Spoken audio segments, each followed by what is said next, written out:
enfance ont donné lieu à une de ses premières chansons, une des plus belles. J'ai souvenir encore d'une rue d'un quartier qui me vit souffrir. Quelques années plus tard, le quartier est détruit. On pousse ses habitants ailleurs, loin de leurs souvenirs. C'est dans un vieux taudis. Nous avons laissé notre place au plan d'Auzois, le plan des oies. C'était une espèce de construction HLM dans le bas de la ville, qui existe toujours d'ailleurs, qui est juste derrière le théâtre Saint-Denis.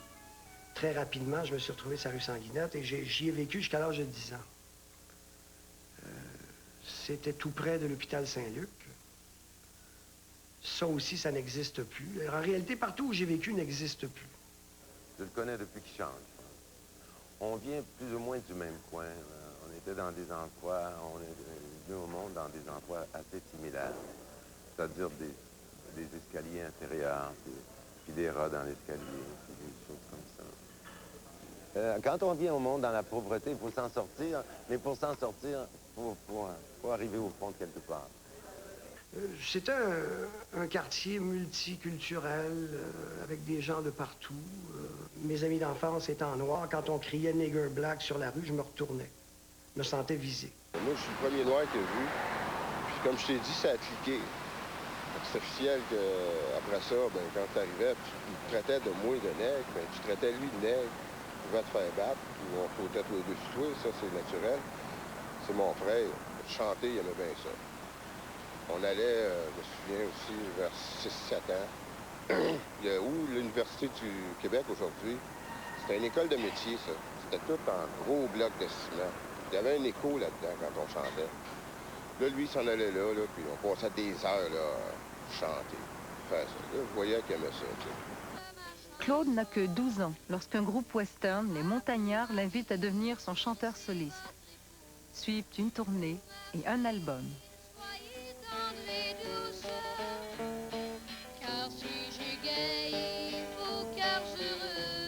Je les avais rencontrés dans une espèce de concours d'amateurs à Ville-Jacques-Cartier.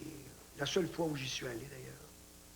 Et à la suite de ça, on a enregistré ces chansons-là dans un cinéma complètement dans le nord-est de la ville. Et tout devait se faire d'un seul coup. Si la guitare se trompait, on devait tout recommencer. Parce que tout s'enregistrait sur 2 pistes et tout en même temps. Aujourd'hui, je peux plus facilement parler de mon père parce qu'il n'est plus de ce monde. C'est un homme à tout faire. En réalité, c'est un menuisier, mais qui, par la force des choses, a été un homme à tout faire. Il a travaillé longtemps dans une usine qu'on appelle Angus.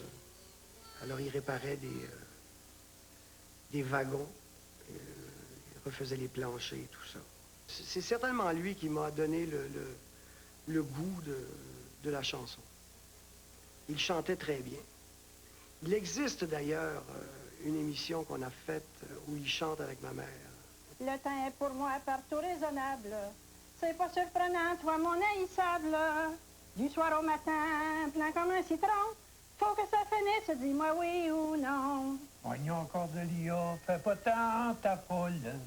Excite-toi pas ou bien je te décolle. C'est la seule fois où ils sont venus comme ça, où on a pu les voir à la télévision. Par de ça, jamais.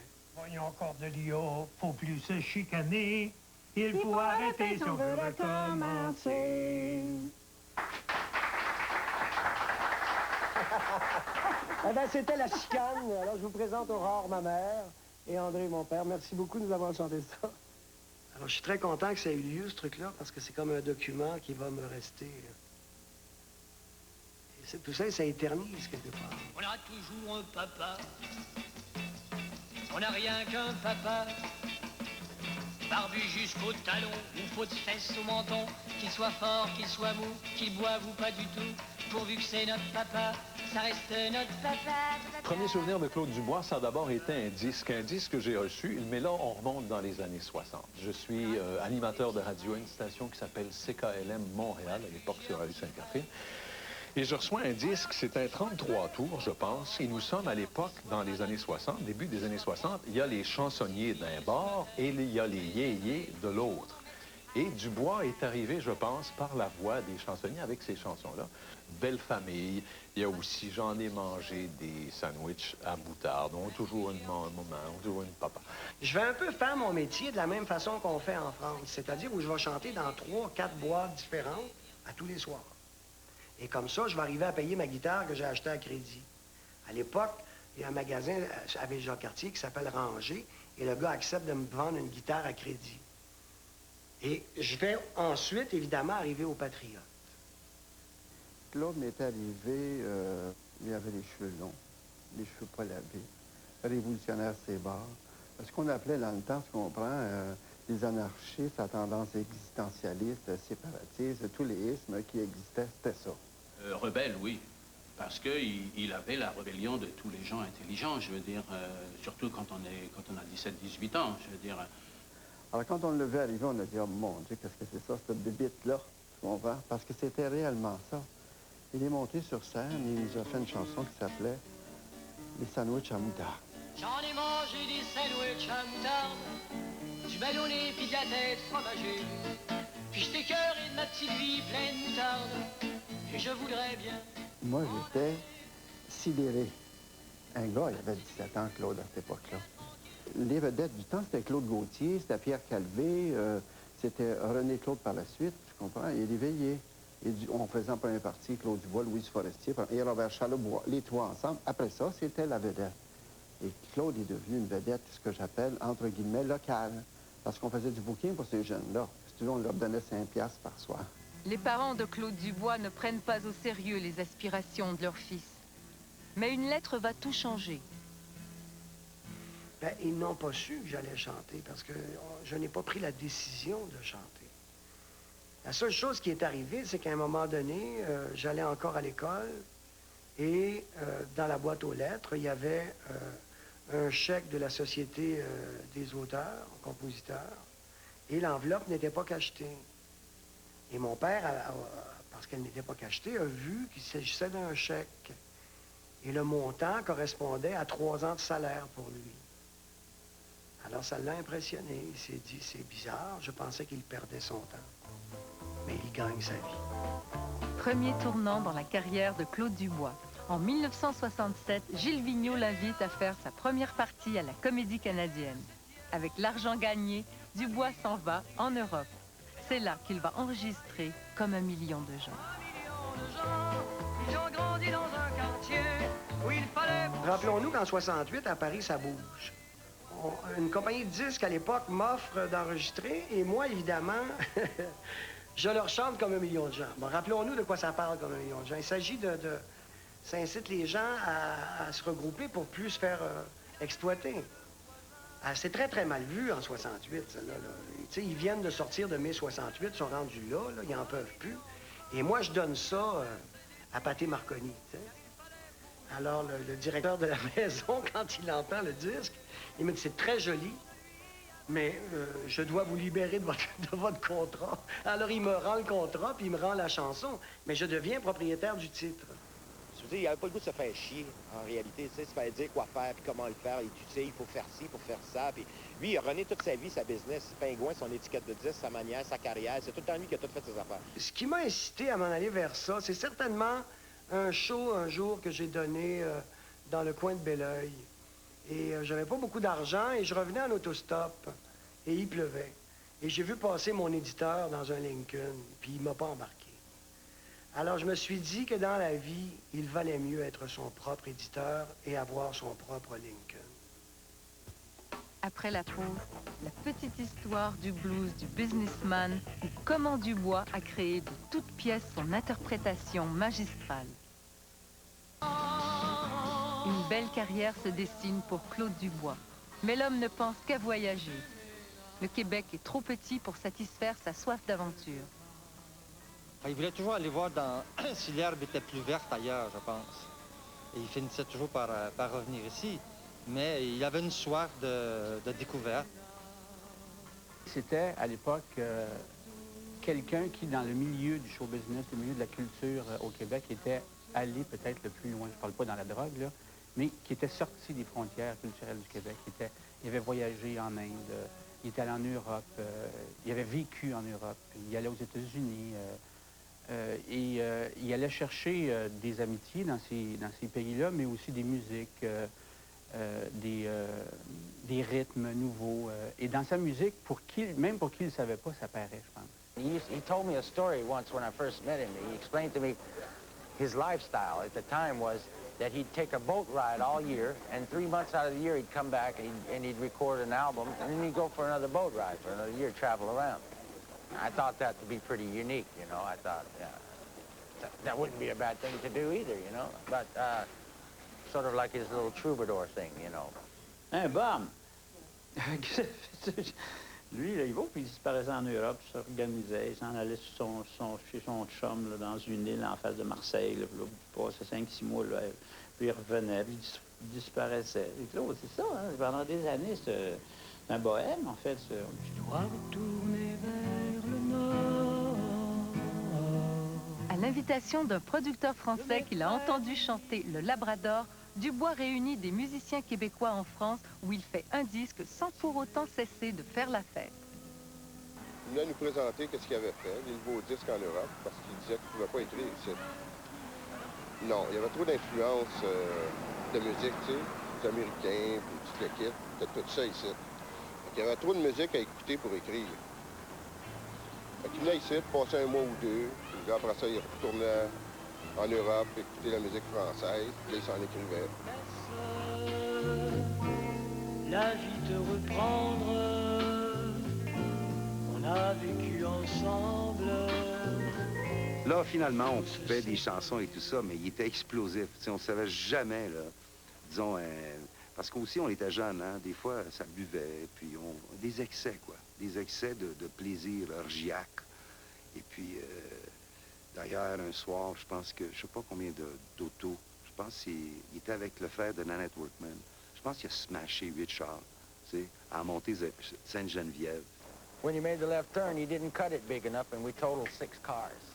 He hit 6 cars and smashed them all up. Avec une voiture, il a spiné partout. C'était bon. Il était plus dans le pop.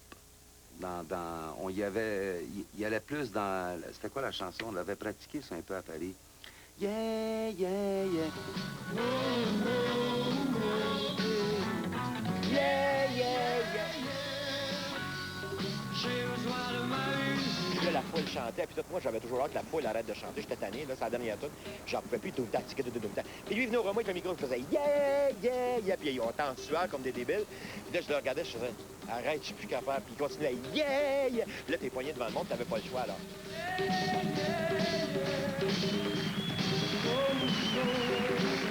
Je nous vois tous des artistes quand on est hop. De retour au Québec, Claude Dubois ramène dans ses bagages de nouveaux rythmes. Il devient même le premier artiste francophone à enregistrer un album reggae. En frappant dans tes mains, pas sur le voisin. Tiens, ça. C'était une grosse innovation que d'arriver avec un rythme qui était complètement différent, alors que c'était le gros rock'n'roll carré, ou c'était la chanson, les ballades des chansonniers.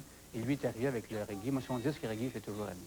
Je vais enregistrer ça, moi, à Basing Street Studio avec un band qui s'appelle The Willers. Et The Willers, c'était le band d'origine.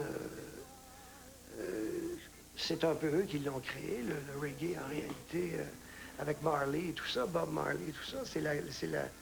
C'est un peu la naissance de ce rythme-là. Et quand je vais présenter ce disque-là en France, on va me dire, c'est pas pour la France. Et c'est très drôle parce que 6 ans après, évidemment, le reggae en français existe. Et ça fait ce que c'est. C'est même encore à la mode. J'ai du succès dans mes ailes. Paris, 1977. Luc Plamondon et Michel Berger sont en panne d'inspiration. J'ai mon bureau. Il leur manque l'interprète de la pièce maîtresse de l'opéra rock Starmania. Qui pourrait bien chanter le blues du businessman? C'est Fabienne Thibault qui m'a fait penser à Claude Dubois. Mais encore là, elle m'a pas dit « As-tu pensé à Claude Dubois pour le businessman? » Elle a dit « As-tu pensé à Claude Dubois pour Ziggy? » Tout d'un coup, j'ai flashé le blues du businessman. On cherchait désespérément quelqu'un pour le chanter. J'ai finalement appelé Claude Dubois, qui était en studio à Woodstock, en train d'enregistrer Fable d'espace. C'était déjà Noël, le nouvel an montrait son nez. Je reçois un appel me disant, on a écrit de Plamondon, qui me dit, Claude, j'ai écrit une comédie musicale, c'est avec Michel Berger. Moi, je sais même pas qui est Michel Berger, je ne connais pas du tout. Je suis un peu fatigué parce que ça fait 1 mois et demi qu'on est en studio tous les jours, on travaille fort, puis là, je suis un petit peu à bout. Alors, ça tombe bien, ça me permet d'aller passer une vacance de 2 semaines à Paris. Alors, je dis, je fais l'entente, par exemple, et là-dessus, il est impeccable, Luc est impeccable, il me dit, Claude, je ne vais pas t'envoyer la chanson, viens. Puis on se parle, puis il comprend que j'ai le goût de prendre un break. Et puis il me dit, si tu n'aimes pas la chanson, ni vu ni connu, il n'y a pas de malheur, tu retournes, ça t'a rien coûté, tu as pris une vacance de 2 semaines. Il est débarqué à Paris 2 jours après. Je me souviens d'être allé le chercher à l'aéroport à Roissy, et puis c'était une période où il était pas mal magané. C'était difficile d'imaginer qu'il puisse arriver. Alors, il est allé se coucher, puis il a dormi au moins jusqu'au lendemain soir. Il a dû dormir à peu près 30 heures. Alors, il m'appelle à la chambre un moment donné à l'hôtel, puis il me dit au Méridien à Paris, il dit, écoute, il dit, viens donc voir, j'ai reçu ma cassette de ma toune, il dit, je sais pas quoi faire avec ça. Là, je suis monté dans sa chambre, et puis on écoutait la toune. C'est Berger, évidemment, que Dieu ait son âme. C'est pas un chanteur comme Claude, mais imaginez le blues du businessman sans les longueurs de voix, si tu veux. Alors, c'était comme, j'aurais voulu être un artiste. C'est un humour. Alors, tu sais, il chantait, tout était entrecoupé, alors on avait un peu de misère avec la mélodie à ce niveau-là. Alors, en niaisant comme ça, parce que j'enregistre à mesure le niaisage qu'on fait, il va me la chanter, lui, parce que, tu sais, Georges, il fait des imitations fabuleuses. Alors, il me la chante à la Jean-Pierre Ferland. Il me la chante à la Vigneault.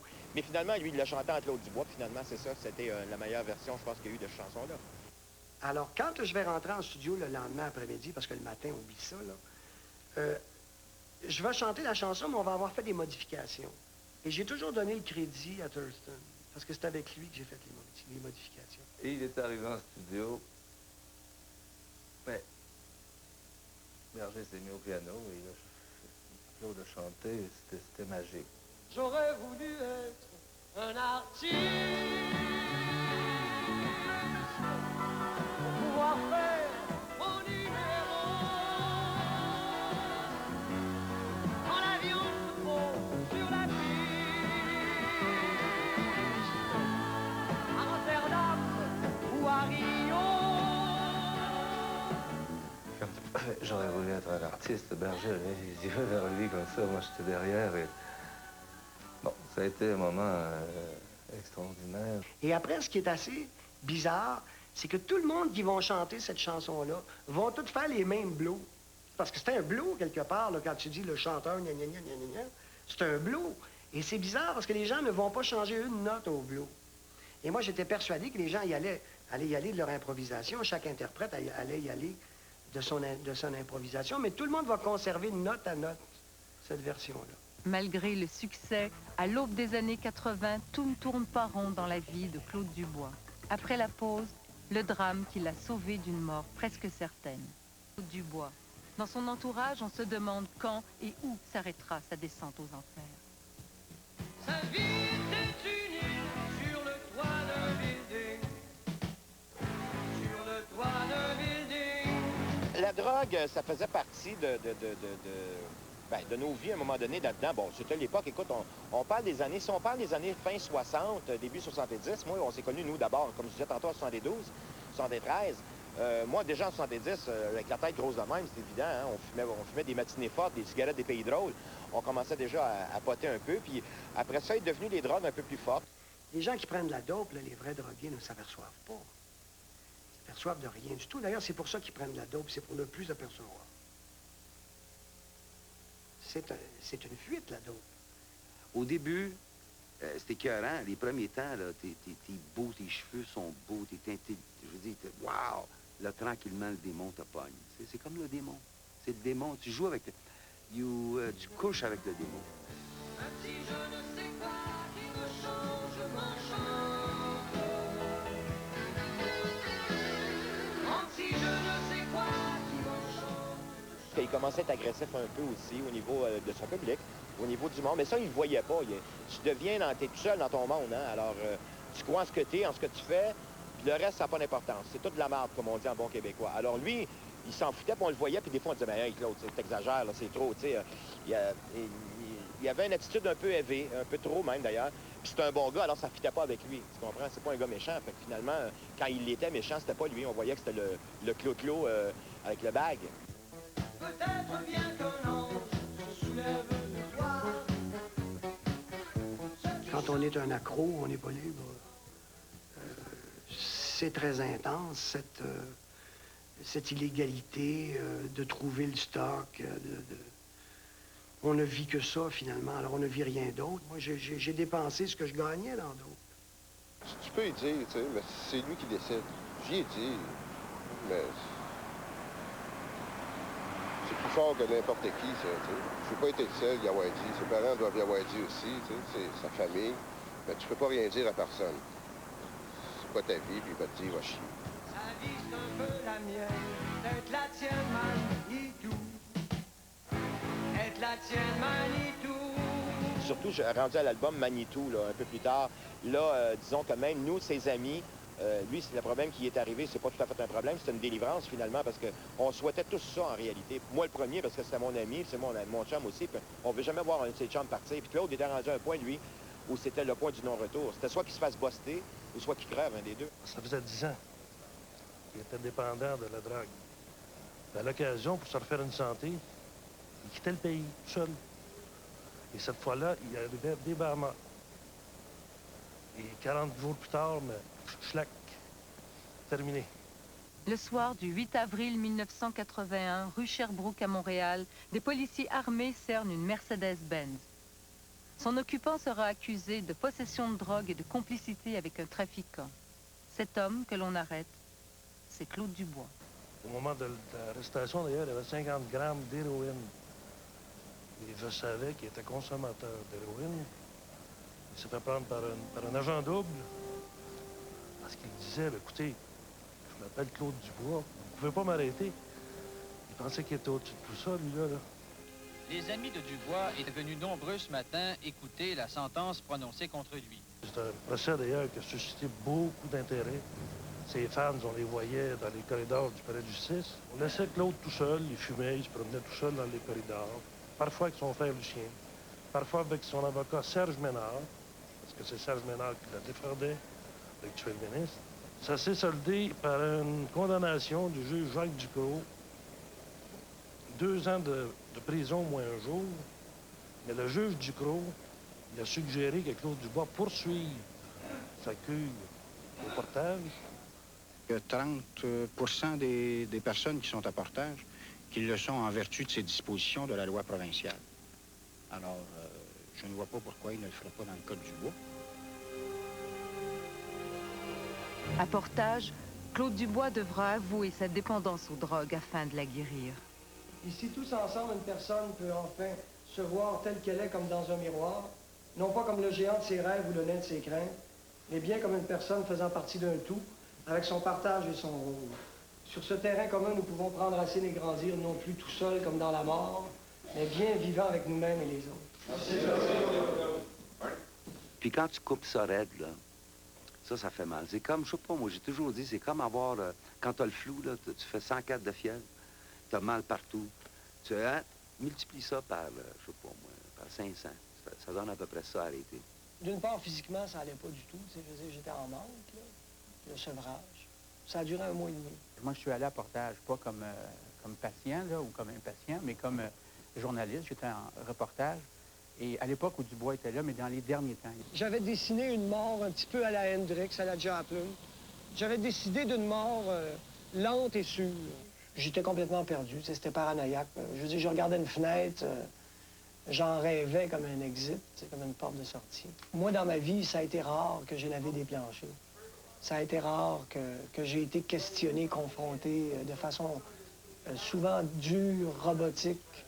À tel point, des moments, là, tu sais, t'es à genoux sur un plancher, tu laves, là, puis je veux dire, tu craques, tu sais, t'es en larmes. Là. J'ai eu des messages pendant qu'il était à portage de Francine Chaloux, parce que Georges Hébert-Germain, qui est le chum de Francine, avait fait un documentaire ou était en train de faire un documentaire. Puis là, Claude passait des messages où moi, je ne pouvais pas le voir, on ne pouvait pas avoir accès à lui. dis donc à Guy, j'aimerais ça qu'il s'occupe de moi quand je vais sortir, faire un show, etc. Fait que là, ça se préparait, cette idée-là. Dès que je suis sorti, j'ai décidé de faire le forum. On aurait souhaité, mes agents de l'époque, que je commence avec un petit truc. Et j'ai refusé. J'ai donc changé d'agent. Et Guy Latraverse a accepté de prendre le risque. Guy a été vraiment pour moi fabuleux. Ce qu'il a fait, personne ne l'a jamais fait pour moi. Dès qu'il est sorti de Portage, on s'est rencontrés. Et là, vraiment, j'ai pris en main la production de Claude Dubois. Et là, Claude était pas plus facile, parce que ça n'a jamais été quelqu'un de facile. Mais disons qu'on pouvait s'asseoir autour d'une table et regarder les choses sereinement et simplement et dans l'ordre. Il avait régularisé son problème de drogue et aussi son problème d'alcool, parce que ça venait un peu avec. Ah, il buvait pas, il se tenait loin des gens qui buvaient. Il était, peut-être plus catholique que le pape à ce moment-là. C'est pas le début d'une deuxième carrière pour vous? Non, je regarde pas ça comme le début d'une deuxième carrière. Je regarde ça comme le début d'une carrière dans le sens que là, je suis sensible à tout, puis je vois tout, puis je suis conscient de tout ce qui se passe. C'est dans ce sens-là. On était très bien entourés musicalement. François était en adoration devant Claude. Claude s'entendait très bien avec lui. Enfin, on était complet avant de commencer. Donc, quand on sait que le public est là, qui a acheté les billets, l'accueil en général, il est favorable. Ça s'agissait de faire un show qui ne les déçoive pas.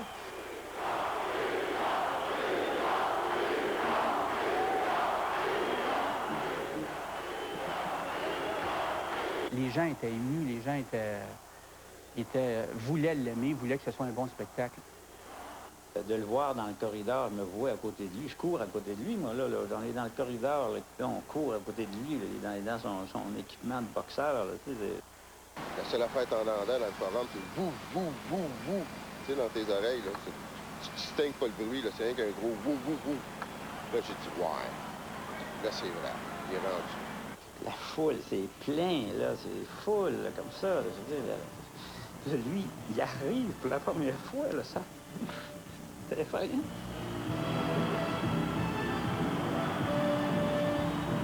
C'est rare le retour d'un artiste aussi plein d'émotions que le sien, parce que lui, il revenait de l'enfer.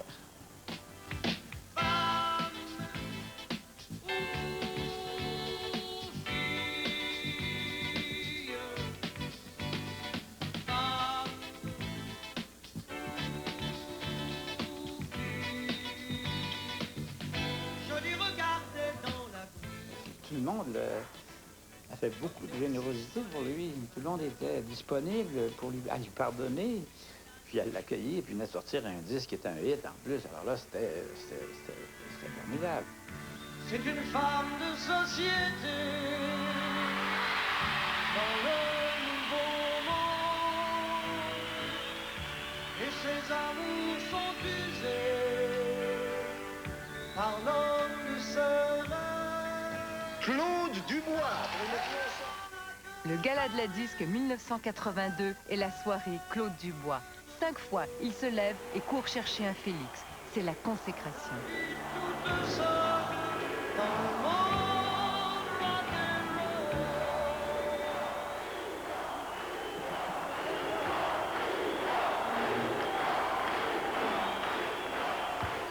Claude Dubois s'est battu pour retrouver le chemin du succès. Et il y est parvenu. Après la pause, les histoires de cœur de Claude Dubois. L'homme de Claude Dubois ne se dément pas. Mais qu'est-ce qui fait donc battre le cœur de ses fans? Il n'est pas question d'aventure, séduire le temps disparu. Le cœur garde pour toujours malgré nous, en mémoire nos amours. Moi, ce que je trouve le plus beau chez Claude, c'est cette tendresse, cette vulnérabilité. Moi, comme femme, c'est ce qui me touche chez un homme. Ces grands yeux qui s'illuminent. N'ayez plus de peine, oh non, vivez libre, sereine, aimez-moi comme je suis. Si je suis la paix. Des chansons que tu dois aimer, comme Infidèle, ces affaires-là. Tu sais, les femmes aiment bien ça. Les femmes de rêve. C'est pas à cause de lui, c'est à cause de la chanson. toujours romantique, tu sais, que ça les touche. Tu dois le savoir, d'ailleurs, tu le connais.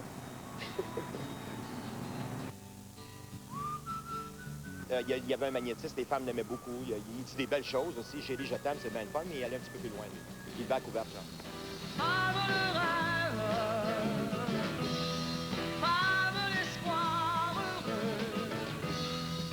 Comment puis-je faire pour être plus près de vous? Dès ma plus tendre enfance, j'étais très cruiser, très affectueux. Je me souviens que même enfant, si un gars m'embrassait, j'avais horreur de ça, je m'essuyais écœuré. Puis si c'était une femme, je la choisissais. C'était pas n'importe laquelle. Si mes tantes que je trouvais laides, je voulais pas qu'ils m'embrassent. Il fallait qu'elle soit belle pour m'embrasser, c'était réglé. J'étais amoureux, j'avais pas encore... Alors on venait s'asseoir sur un banc ici. Moi, j'en avais 15, elle en avait 30. Puis je me rappelle que je venais ici la voir. J'ai jamais tellement envie de parler de mes histoires personnelles à l'écran. Ça m'a jamais tellement tenté. J'ai jamais donné tellement... Jeannette a tenté de me convaincre bien des fois, mais j'ai jamais succombé. Ça me fatiguerait à un moment donné que je sois en train de prendre une bière, je sais pas, à Ville-la-Salle, dans un sous-sol de gars de Bessic, et que je m'entende pleurer sur ma petite émotion, et que je me mette à livrer mes amoureuses et mes amours. Ça me ferait chier. Et je considère aussi que le respect de soi est très apprécié par les gens qui nous regardent et que ça les sécurise par rapport au fait qu'il existe encore dans les individus des lieux privés et où l'amour prend la place, non pas de la place publique, mais prend sa place, et où la sincérité existe. OK, je vais tout vous changer le mix, les gars. Je vais tout changer ça. Okay. C'est pas le check B! C'est pas bien, voir, ça a tout changé. Ah ouais, c'est pas qui pense. Pour l'album Dubois, qui sort en 87, Claude Dubois retient les services d'une choriste tout à fait spéciale. Je terminais un album au cœur du désert avec une tournée. Et lui commençait un nouvel album dans la ville de Québec. Et puis, il m'a demandé comme ça tout bonnement de venir au studio, de venir écouter ses chansons avec son guitariste, Richard Lemoine. Claude m'a dit, ben, pourquoi tu n'essayes pas des voix? J'ai commencé sur une chanson, Comme un voyou. Et puis la soirée s'est passée comme ça. Je suis ressortie du studio, je sais pas trop. Je me suis dit, qu'est-ce qui est arrivé? Je me suis retrouvée avec, à improviser, parce qu'il n'y avait rien de préparé, sur 4 chansons, l'espace d'une demi-heure. Je peux pas, il faut pas, t'as pas le droit, t'es bien trop jeune pour être là. Lui, je pense qu'il aime foncièrement, je pense, c'est partager ses idées. Et la meilleure idée gagne. La nouvelle se répand comme une traînée de poudre et renverse tout le monde. Claude Dubois épouse Louise Marleau. Moi, je disais, puis je l'ai dit d'ailleurs ouvertement, c'est merveilleux, on dirait que c'est un beau stand, mais on va voir combien de temps ça va durer. Ça dure.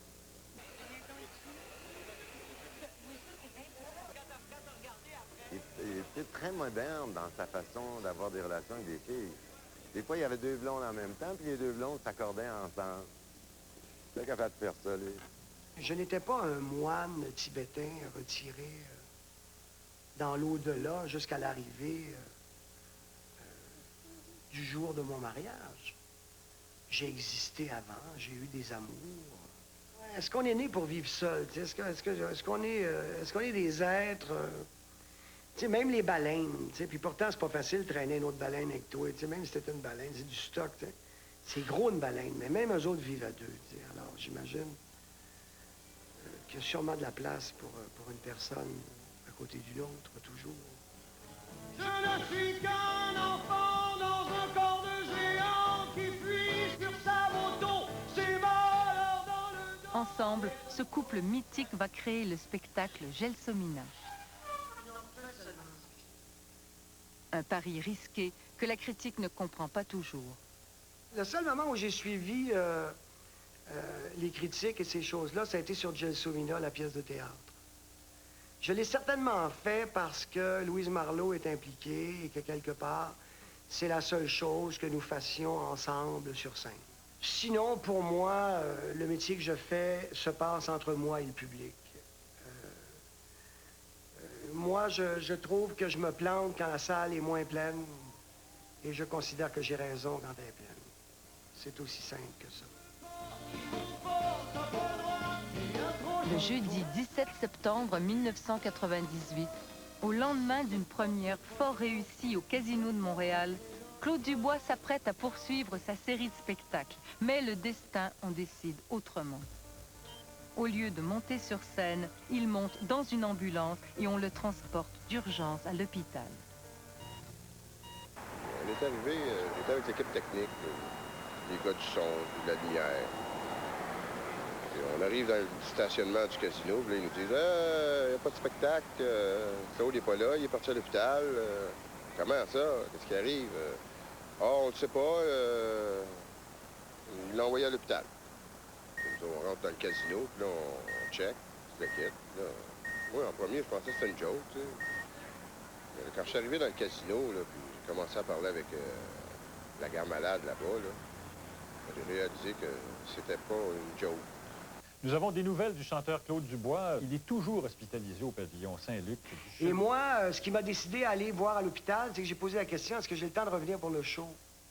Ils m'ont dit, oui, oui, vous avez le temps de revenir pour le show. On vous donne jusqu'à 9 h. Et il était genre 7 h à peu près. Je suis parti à l'hôpital. Et là, ben, le restant, vous le savez mieux que moi. Je suis jamais revenu pour le show.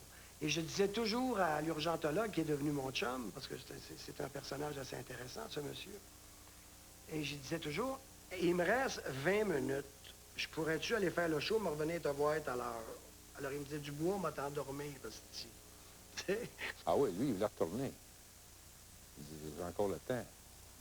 Parce qu'on ne se rend pas compte de la gravité des choses. Tu sais. Quand le malaise a été, quand le caillot a été dissous, tu te sens mieux. Et lui, son public, le monde, sont déplacés, il faut que j'aille faire ma job. Lui, Dubois, c'est un gars qui va chanter avec une grippe. Tu n'entendras jamais dire, je ne pourrais pas faire mon show. Parce que dans ma tête, ça n'existe pas d'annuler un show. Ça n'existe pas. Le show must go on. À l'hôpital, on constate rapidement que la situation est critique. Claude Dubois lutte pour sa vie. C'est qu'à un moment donné, je suis tombé à 24 pulsations. Ça n'a pas duré une minute parce que sinon, je n'aurais pas l'articulation que j'ai là, n'est-ce pas? Et donc, lorsque je suis revenu, je suis comme endormi, si on veut, là, dans une profondeur. Et là, j'ai entendu cet urgentologue me dire « Ciboire, Dubois, reviens ». Et je suis revenu. Et c'est à ce moment-là que j'ai compris qu'il n'en tenait qu'à moi. Là. Je pouvais partir. On n'imagine plus la terre que comme un petit grain de sable dans l'univers. Le 5 février 1999, encore une fois transformé par les événements de la vie, Claude Dubois fait un retour sur scène malgré certaines superstitions. Bien, d'abord, c'était très symbolique pour moi. J'ai refusé de faire ailleurs. Je voulais reprendre là. C'était très, très symbolique pour moi. Il fallait que je reprenne où j'avais lâché. C'est bizarre, mais c'est comme ça. C'était une espèce de... Je ne sais pas comment expliquer ça, de superstition peut-être. Et pour moi, le premier jour, c'était facile, puisque j'avais réussi la première fois à faire le premier jour. C'était le deuxième. Le deuxième, je me demandais, je me disais, vas-tu le faire, vas-tu le finir? Alors, j'avais demandé à mon partenaire, Fred, dont je vous parlais, qui était mon ami d'enfance. Il travaille avec moi aujourd'hui. On se suit encore. Alors, j'avais demandé, prends des gageures dans le hall d'entrée. À savoir, il va-tu faire celui-là ou il va tomber avant, tu sais? 5 pour 1, mettons, tu sais? Alors, finalement, on n'a pas pris gageure, on n'avait pas le droit. Que les petits cailloux ont une âme froide. Ce que tu veux, cacher ton cœur à toutes les femmes. Il n'a pas changé. Il continue à s'affirmer. Il continue à faire valoir ses idées. Je trouve ça fantastique. Un gars qui puisse, tout le temps de sa carrière, malgré tout ce qui a pu se passer, tout ce qui a fait, des phrases, comme on en fait tous de toute façon, il est passé au travers de ça, tu comprends, comme un grand. Qu'est-ce qu'on peut demander de mieux comme carrière? La seule chose que je savais, et je pense que ça s'est avéré après, c'est que le talent était là et que les chansons et le reste allait venir. Je pense qu'on a été peut-être dans les premiers à vraiment le sentir.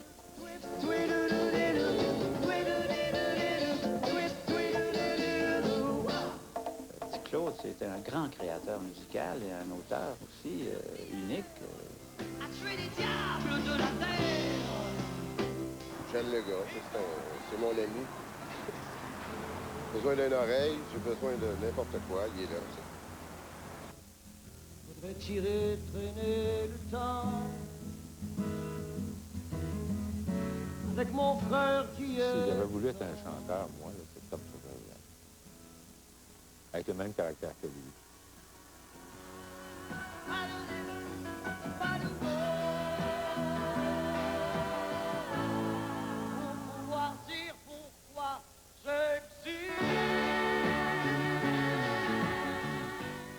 Il y a deux mondes, hein? Il y a un rideau qui tombe, puis il y a une vie qui continue. Tout n'est pas dans le même gâteau tout le temps.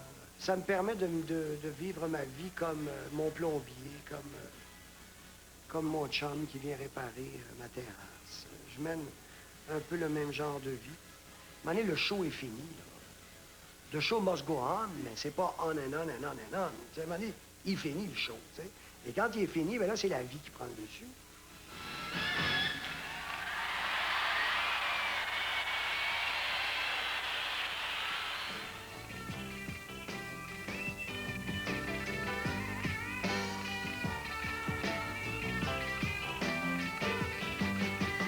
Déjà joue la toune, jargon est une petite toune, cagaga et gogoune.